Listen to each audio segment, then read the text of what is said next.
To get started with 3D printing on the NextDent 5100 are the exact same steps as it has been for the other ones. Load up your Windows SmileFy print hub.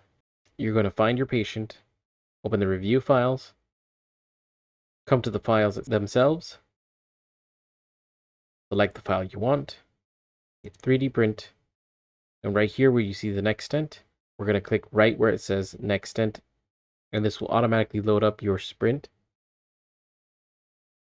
And it'll drop in the model that you had selected.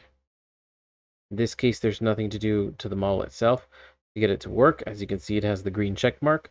But if you needed to fix it, you can press on Fix.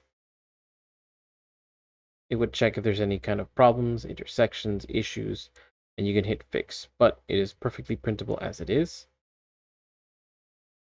With this, we're going to add to print, auto place. We can get it at the center. We're going to transform, tilt it back to about a 35-degree angle. Make sure it's as close to the build plate as possible to reduce the amount of time.